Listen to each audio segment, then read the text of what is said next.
Anastasia, Salut Isabelle. comment vas-tu? Ben super, chaudement. Le soleil Ouais, est chaudement. Ouais, là. ça me fait plaisir de t'avoir aujourd'hui parce que on va inaugurer un peu une autre formule, mais j'aime bien aussi. D'habitude, j'interroge des mamans qui sont arrivées en France et qui ont donné naissance à leurs enfants en France. Et toi, tu es française et tu es partie à Barcelone. Et ouais, Ça fait quoi? Ça fait 18 mois, 2 ans? Combien de ça temps va, ça fait? ça va faire 2 ans. On est parti quand notre fille a eu 1 an, enfin un petit peu après c'est 1 an, et Ouais. là elle vient d'avoir 3 ans. Donc ça fera 2 ans fin juillet qu'on est là. D'accord, d'accord. Donc, j'ai trouvé ça vachement intéressant que tu puisses un peu nous partager ton regard de maman française et puis de nous dire aussi ce qui t'a un peu interpellé, marqué par rapport à ce que tu vois autour de toi maintenant en Espagne. La première chose qui m'a frappée quand on est arrivé ici, alors je me dis c'est peut-être biaisé parce que il y a le regard de voilà la jeune femme qui est contente d'arriver dans un autre pays, mais j'ai vraiment senti une place différente des enfants. Et ça s'est confirmé, hein. C'est-à-dire que tu rentres dans un commerce, tout le monde dit bonjour à ton enfant et pas seulement à toi. Toujours essayer d'avoir une petite attention, enfin vraiment considérer l'enfant. Ça a été la première chose qui m'a frappée. Ouais, ouais, et c'est vrai que c'est assez courant en France, quoi. Des fois, je me dis, mais tu peux dire, enfin, je pense dans ma tête, mais pourquoi tu dis pas bonjour à ma fille, quoi? Et, et je trouve que même tout petits qui sont, ils ont le droit d'avoir la même attention, quoi, même s'il n'y a pas encore la parole et le retour. Ouais, Ouais, ouais, j'ai vraiment eu ce sentiment de, ils sont considérés comme des êtres humains au même titre que nous. Euh, ouais. et quelques semaines après, je me souviens, on était dans un parc qui faisait une canicule incroyable quand on est arrivé il y a 2 ans. On était dans un parc où il y avait des jeux d'eau et je vois un grand garçon. Alors, je me dis maintenant qu'il avait peut-être entre 3 et 4 ans, qui va vers sa maman. Sa maman, elle était debout, elle se baisse, elle soulève son t-shirt et hop, elle lui donne le sein. Il prend sa gougoute comme ça pour boire un petit coup et il repart jouer. Et personne n'a rien dit. Enfin, moi, j'ai observé forcément de mes yeux de nouvelles, là, mais l'allaitement, ça a tellement été un challenge pour moi en France. Et Mm. là, tu vois des mamans qui allaitent. Je Ouais. trouve que c'est beaucoup plus normal, hein. Simple, naturel, simple, sans question, quoi. Ah Sans ouais, question. clairement. Et l'Espagne, vous y êtes parti parce que c'est ton conjoint qui a eu du travail là-bas, mais est-ce que c'est un pays que tu connaissais déjà ou tu étais déjà allé ou... Je connaissais en tant que touriste. J'étais Ouais, bon, ça n'a rien à voir. non, rien à voir. Et puis en plus, j'étais pas encore maman. Enfin, quoi qu'on y était allé une fois avec Johan bébé. Euh, mais j'y étais allée voilà, en tant que touriste, tout simplement. Ouais, ouais, ouais. Donc, ouais, là, vraiment, tu t'installes dans le quotidien et tu commences à voir des choses, ok. Et ouais, c'est cette simplicité finalement des mamans espagnoles qui allaitent leurs enfants, même grands. Enfin, tu te dis, il avait 3 4 ans à peu près, quoi. Ouais. Donc, Je pense et qu'en France, je ne sais pas si j'ai déjà vu un enfant. déjà allaiter en public en France, ben, il y a des mamans qui le font. Mais qui se cachent un petit peu, je trouve, hein, qui font pas ça de manière très, très ouverte, voilà. Et puis, 3 4 ans, on le fait plutôt à la maison, quoi. Enfin, Ah ouais, là, ouais. c'était sans gêne. Et je repense à une anecdote aussi. La semaine passée, là, je vais à la poste avec ma fille pour déposer un colis. Et je suis avec la poussette et t'as deux portes qui se succèdent, une qu'il faut ouvrir dans un sens, l'autre qu'il faut ouvrir dans l'autre. Et je suis là, je galère un peu. Il y a deux messieurs qui arrivent. Moi, je m'apprête à les laisser passer. En fait, mon habitude de laisser passer, genre, c'est moi qui gêne avec ma poussette. Et en fait, non, les deux m'ont laissé passer. Il y en a un qui m'a obtenu la première porte et le deuxième, c'était une personne âgée, hein, c'était un monsieur d'un certain âge. J'ai un peu insisté, allez-y, monsieur. Il me dit non, non, c'est à vous de passer, quoi. Ouais. Ouais, Et donc cette considération pour la mère et l'enfant qui est beaucoup plus importante, quoi. Ouais. Ça, c'est vraiment ce qui t'a marqué dans les premiers, dans les... dans le quotidien. Après, truc tout bête, mais ici, les papas, ils ont 4 mois de congé paternité. Ouais, ouais. Et ouais, on en avait. Ouais, ben ça change, hein. Enfin, c'est. Parce que finalement, en France, c'est quand tu commences à trouver ton rythme un peu que papa retourne au travail et que tu te retrouves à gérer tout toute seule, quoi. Je crois que ça a changé récemment en France. C'est un peu plus long, mais c'est On pas a, au-delà d'un mois. Enfin, t'as pas 4 mois, quoi, même si tu essaies de grappiller quelques vacances et tout ça, t'as pas autant. Et ça, c'est dès le premier enfant et pour toutes les maternités. Ok. Ouais. Ok. T'as une autre loi dans le genre. Jusqu'à tant que tu as des enfants jusqu'à 12 ans, tu as le droit, mère ou père, de demander un temps partiel et ton entreprise doit te l'accorder. Ouais. Alors bon, après, il y a toujours les questions de est-ce que je vais pas me faire mal voir, etc. Ouais, mais il y a cette possibilité quand même. Jusqu'à 12 ans, tu dis Ouais. Donc, ouais, non, mais ça change la donne quand même, hein, vraiment. Ouais. Et quand on s'était appelé pour préparer ce moment, on avait parlé aussi de toutes ces lois aussi qui permettent aux femmes, quand elles ont leurs règles et que c'est douloureux, de pas aller travailler. Ça fait quoi? Ça fait 4-5 ans, un truc comme ça? Peut-être pas? Moins que ça? Ouais, il me semble que soit c'était au moment où on était encore en France et on savait qu'on allait partir, ou alors on était déjà là. Pour moi, ça fait à peu près 2 ans, mais peut-être que je me trompe. mais ça, je veux dire, c'est une avancée sociale majeure, quoi. Et en France, tu dis rien, quoi. Enfin, tu retournes travailler, puis sois bien productif comme tous les autres jours du mois, quoi. Complètement. Moi, j'ai jamais eu l'occasion d'en profiter, enfin, d'y avoir accès, d'en avoir besoin en tout cas. Mais je sais que voilà, tu vas au centre médical, tu vois ton médecin attitré, tu dis j'ai des règles douloureuses, il te met 3 jours en arrêt, c'est réglé, quoi. Il n'y a pas de question, il n'y a pas de oh, vous faites du cinéma, non, c'est. Ouais, la question se pose pas. Ouais, non. Et l'accès aux soins est facile en Espagne? Alors ça, c'était quelque chose que je redoutais vachement, étant donné, surtout quand tu es jeune maman, hein, avec un bébé d'à peine 1 an, que je ne parle pas la langue. Il faudrait que je m'y mette un peu plus sérieusement d'ailleurs. Et en fait, je trouve ça même carrément mieux qu'en France. C'est-à-dire que chaque quartier, chaque petite portion de quartier, on va dire, a son centre médical gratuit, où tu as tout, sauf le dentiste. Ici, le dentiste, c'est du privé. Du secteur privé. D'accord. Soit une mutuelle, soit tu payes. Hein. Mais tout le reste, tu as des centres médicaux qu'on appelle les CAP. Et tu as ton médecin attitré, ton pédiatre attitré. Nous, on n'a jamais eu besoin d'attendre plusieurs jours ou plusieurs heures avant d'avoir un rendez-vous. C'est hyper rapide, quoi. D'accord. Après, c'est rapide aussi en consultation, mais pas plus. Finalement.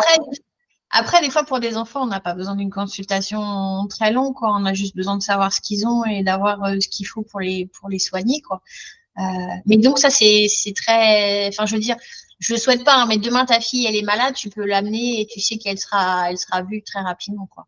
Alors, il paraît que pour tout ce qui est des choses un peu plus sérieuses, hein, sans parler d'un rhume ou d'une bronchite, il peut y avoir un certain délai d'attente, ce qui fait qu'il y a beaucoup de personnes qui ont quand même des mutuelles, enfin, des assurances privées et qui passent dans le circuit privé. Notamment, je pense pas loin de chez nous, là, on a un hôpital pour enfants. Ça peut être un peu plus rapide, voilà, si tu passes dans le privé, mais dans tous les cas, tu as accès à tous les soins. Ouais. Ça veut dire que l'hôpital pour enfants, vous n'avez pas besoin d'y aller. Je me souviens, on avait échangé parce que je t'ai accompagnée quand ta fille, elle était toute petite. Et je sais que tu as été à l'hôpital et tout ça, mais peut-être que finalement, en Espagne, ça se passerait pas comme ça, quoi. Tu passerais pas forcément par la case urgence pédiatrique. Je n'aurais pas eu besoin d'aller aux urgences. Je serais allée, je pense, sauf ça dépend de l'heure de la nuit. Mais je pense, en tout cas, jusque-là, j'ai jamais eu besoin d'attendre 3 jours pour avoir un rendez-vous. On sent que voilà, il y a quelque chose qui se trame, on appelle le matin, on a un rendez-vous l'après-midi et à la limite le lendemain matin. Ouais. Voilà. Donc ça, vraiment, ça t'a conforté dans le fait de dire si jamais j'ai un problème, de toute façon, il y a pas, on aura accès aux soins de manière très très simple. Ouais. Ah ouais, je trouve que le système est mieux fait. Ouais. Ok. Et mis à part la santé, il y a aussi d'autres choses comme ça où je sais aussi que ta fille elle est rentrée à la crèche quand vous êtes arrivé en Espagne. Ça c'était assez nouveau pour tout le monde chez vous. Bah oui, puisque je l'avais gardée, on l'avait gardée avec nous depuis sa naissance. Et donc, elle a commencé la crèche ici. Elle allait avoir 15 mois. Donc, étant donné que je parlais pas la langue, j'avais cherché une crèche francophone. Enfin, on avait cherché une crèche francophone. Bon, au final, ça s'est pas très bien passé, mais c'est au-delà du fait que ce soit une crèche francophone, hein, c'était une question de cette crèche-là. Et on l'a changée pour la mettre juste en bas de chez nous, dans une crèche catalane typique, alors privée, donc qui a un certain coût tous les mois. Mais je suis tellement ravie. En fait, j'étais là avec mes a priori sur les quotas, c'est-à-dire que la crèche française, c'était quelque chose comme 10-12 enfants pour minimum 2 adultes et 2 stagiaires. Bon, au final, ça n'a pas été respecté et c'est pour ça, entre autres, qu'on a changé de crèche. Alors que je savais que dans les crèches catalanes, c'était, je crois que pour la première année, bébé de 0 à 1 an, c'est 1 pour 7. Bébé de 1 à 2, c'est un adulte pour 13 enfants. Et là, Joanne, qui est en dernière année de crèche, donc enfant de 3 ans, c'est un adulte pour 20. Et je trouvais les quotas complètement dingues. Enfin, ça me faisait peur. Sauf qu'en fait, c'est tellement bien pensé au niveau de des murs. La disposition. Ouais. Ah ouais, la disposition, le fait que tout est ouvert, enfin, les classes sont vitrées, les enfants se voient, il y a un système un peu Montessori sans le nommer, enfin, en tout cas, il y a de la pédagogie Montessori ou de la philosophie Montessori plutôt qui a été empruntée et les enfants peuvent changer de classe. Il y a des personnes volantes, en fait, qui vont de classe en classe. Donc, au final, le ratio est plus important, sauf que, en tout cas, de ma place et de ma petite expérience, j'ai trouvé que les enfants sont beaucoup plus cadrés. D'accord. Et beaucoup plus sécurisés, finalement. Ok. Donc, ça, j'ai trouvé ça top. J'aime beaucoup ce système, ouais. Ouais. Et du coup, pour changer de sujet, par exemple, les trucs que tu réfléchis quand t'es maman, l'alimentation des enfants, c'est très, très différent. Par exemple, à la crèche, elles mangent à la crèche avec des choses de la crèche? Ouais, alors, bon, il y a toujours possibilité d'avoir un régime spécial, comme je pense, voilà, on est en 2024, je pense que c'est acquis un peu partout, au moins en Europe, quoi. Mais alors, ce qu'il y a, c'est que je ne sais pas trop comment ça se passe en France, mais les enfants arrivent, il y a tout un rituel de les chansons, etc. Et en milieu de matinée, ils ont des fruits. Donc, ils ont un gros saladier de fruits et tout le monde se partage. Ils piochent. Ouais. Tout est coupé en petits morceaux et tout. Le repas du midi, un goûter l'après-midi à base de laitage. Et ce qu'on nous recommande ici, c'est de redonner un autre goûter, un deuxième goûter. Donc, il y a un goûter vers 15h. Et donc, on nous demande de redonner un autre goûter entre 5h et 6h. Et après, on mange tard. Ouais, je pense que c'est aussi. Ouais, je pense que c'est aussi les habitudes de vie de l'Espagne qui font qu'il y a entre guillemets une petite collation avant le repas du soir, sinon ça fait trop loin, quoi. Ouais. En revanche, en termes de recommandations, alors étant donné que je suis un peu entre deux mondes, je ne suis pas très au fait de ce qui se fait en France, mais moi j'ai été accompagnée aussi par une naturopathe pendant ma grossesse et pour les premiers mois de vie de Joanne. Et il n'y a pas longtemps, je lui redemande un petit conseil, notamment sur le lait infantile, parce que j'en avais marre de donner les biberons à Joanne. Et elle m'a dit, en France, on recommande jusqu'à 3 ans du lait infantile. Donc moi, j'ai collé à ça. Ici, à 1 an, ils te le passent au lait de vache en brique que tu trouves. Ouais, c'est. Personnellement, je suis contente d'être restée sur le lait infantile, même si voilà, elle mange aussi des laitages à côté. Mais voilà, la question du lait, pour moi, c'est un vaste. Ouais, il y a peut-être un entre-deux à peu près à trouver, quoi, entre le lait de vache entier et le lait de croissance jusqu'à 3 ans, quelque chose d'un peu plus. Ouais. C'est des recommandations ici, quoi. Ah oui. Et il y a d'autres choses comme ça où tu parles, peut-être, bon, ta fille, elle était diversifiée quand vous êtes arrivés, mais tu sais ça, si on. déjà diversifié. Tu sais si on donne les mêmes choses, on commence par d'autres choses ou Alors, je ne sais pas trop comment ça se passe, c'est vrai, cette transition de, comment dire, la diversification alimentaire. En revanche, ce que je vois à partir de 1 an et demi, 2 ans, où voilà, ma fille a 3 ans maintenant, mange comme nous, hein. Bah ouais, C'est la ouais. même chose, hein. Beaucoup de jambon, beaucoup de pain, beaucoup de pain qui est pour le coup, voilà, Ouais, en ouais, France. ouais, ouais, ouais. Ouais, il y a beaucoup de jambon. Bah, tu vois les enfants aux sorties d'école qui ont leur petit sandwich pain jambon, quoi. Ouais, ouais, mais à côté d'un truc bien industriel, Ah ouais, c'est clair, c'est clair. sans s'acheter, enfin voilà quoi. Ouais, ouais, ouais. Ouais, ouais. Et t'as une idée de la natalité en Espagne, c'est plus ou pas du tout? Ou ouais, parce que je me dis qu'avec ces mesures dont tu parlais, le fait de pouvoir, ça doit inciter quand même à en Alors oui faire. et non, parce que c'est vrai que quand je parlais de ça, donc j'ai aucune idée des chiffres, hein, mais quand je parlais de voilà les avantages, les choses positives que nous on n'a pas en France et qu'on a ici, bah, il y a aussi Un revers? un revers de la médaille, ou en tout cas il y a quelque chose qui existe en France et qu'on n'a pas ici, c'est la CAF. Ouais, La CAF ouais, n'existe pas ici, donc ici les loyers sont chers, t'as pas d'aide. La crèche, si t'as pas une place dans le public, nous c'est plus de 600 € par mois une crèche privée. C'est ouais, finalement le coût d'une place en crèche ouais, en France, hein, sauf qu'il y a toujours un peu de CAF, voilà, ouais. d'allocation qui peut t'aider. Ici, il n'y a pas. D'accord, d'accord. Il y a Donc il n'y pas. a pas cette. Ouais, Tu peux avoir, alors tu as une aide hein, jusqu'aux 3 ans de l'enfant. Si la maman est salariée, elle a le droit à 100 € par mois jusqu'aux 3 ans de l'enfant. ouais, ouais, c'est. Ah, déjà, ça touche pas tout le monde. Et après, ce qui se fait beaucoup ici, c'est les employeurs, en fait. C'est à négocier avec ton employeur. Au même titre D'accord. qu'on connaît bien les tickets resto, qui existent en Espagne aussi, il y a les tickets de crèche. D'accord, ok. Où voilà, tu peux demander une partie de ton salaire en ticket de crèche, ce qui fait que tu n'es pas imposable dessus. Enfin voilà, il y a des choses comme ça. Ou des entreprises donnent des tickets de crèche pour leurs employés au même titre que. Ok, Ouais, ok, ok. ouais, il y a ça. Mais, d'accord, Mais d'accord. ça Ok. compense pas. Il faut en remettre un petit peu beaucoup au bout, quoi. Ouais, je Ouais, comprends. ouais, ouais. Et est-ce qu'il y a des choses de France que tu trouves pas en Espagne, des produits que tu aimais bien pour ta fille ou Ouais. des trucs auxquels tu étais attachée, genre, je sais pas, enfin, dis-nous. Ouais, bah, alors ça se trouve, hein, je pense notamment aux produits bio. Alors, il y a des magasins bio ici, hein, c'est juste que voilà, on est à Barcelone, dans le centre de Barcelone.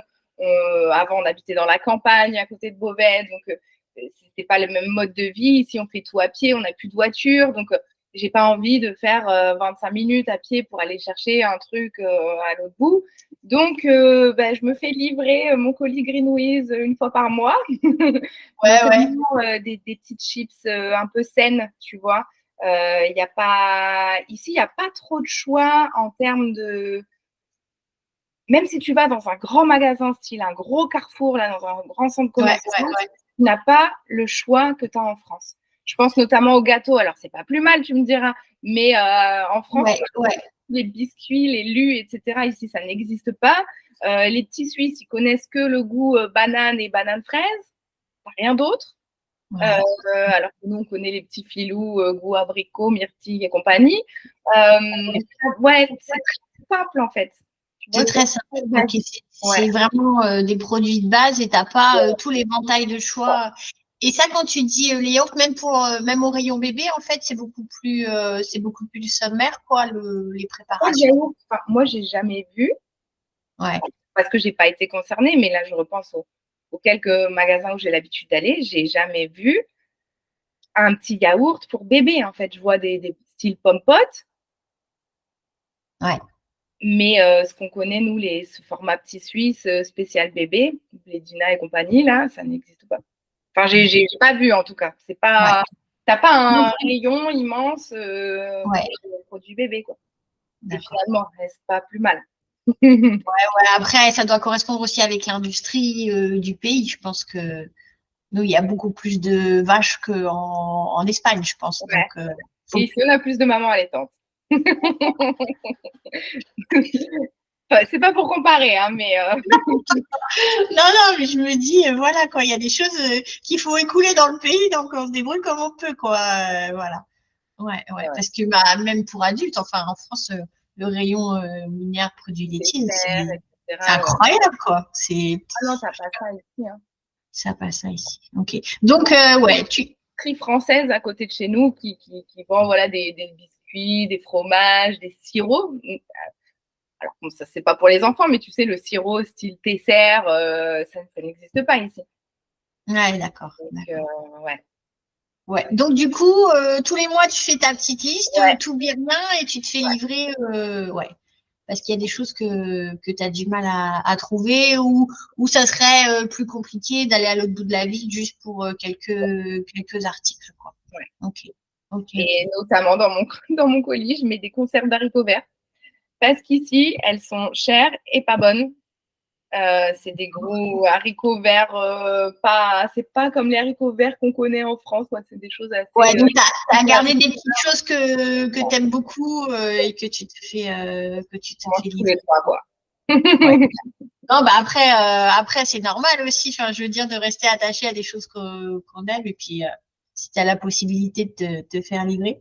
Et qu'est-ce que tu as découvert que tu aimes vraiment beaucoup et que tu n'avais pas en France En termes de nourriture ou Ouais, peu importe. Enfin, moi, je pense à la bouffe, mais peut-être un peu trop. Hein. Mais nourriture, rien, Isa. D'accord. Ouais. La France me manque un peu pour ça. Tout bête, hein, tu vas. Après, il y a plein de restos. Je suis à Barcelone hein, quand même, c'est sûr. Ouais.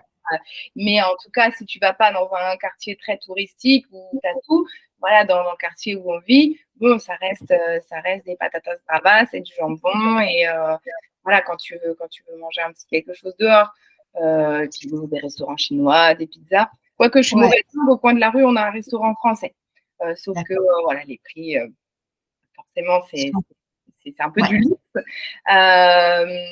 Qu'est-ce que j'ai découvert ici le soleil. Hein. Le soleil, l'ambiance. Alors après, bon, c'est un peu pour les plus grands, mais là, Joanne, elle rentre en maternelle. D'accord. C'est au même âge qu'en France? Alors, l'école est obligatoire qu'à partir de 6 ans ici. Ah oui. Oui. Ok. Alors qu'en France, ça s'est passé de 6 à 3. Ça a un petit peu changé, oui. On est bien d'accord. Mais bon, malgré tout, nous, on a envie de la mettre à temps plein en maternelle pour des raisons d'équilibre mental et de survie. Et alors ici, c'est toute une histoire hein, pour rentrer en maternelle. Moi, encore une fois, je trouve que le système en France pour ça est mieux. Tu sais, tu as ton école de secteur selon ton adresse de résidence. En tout cas pour le public, éventuellement, tu peux demander une dérogation selon le lieu de travail des parents, etc. Ici, ça fonctionne avec des points. En fait, tu commences par visiter les écoles que tu veux. Tous n'ont pas les mêmes horaires. Toutes ne proposent pas du périscolaire. Toutes ne proposent pas des activités extrascolaires. Elles n'ont pas toutes le même projet pédagogique, alors que les infrastructures sont totalement différentes. Alors qu'en France, je suis habituée au système où une école primaire, c'est une école primaire, une école maternelle, t'as pas de variation, quoi, dans le public du moins. Donc, tu fais des visites, ensuite tu fais des vœux. D'accord. Tu as un nombre de points, donc tu as 30 points par 20 points, je ne sais plus.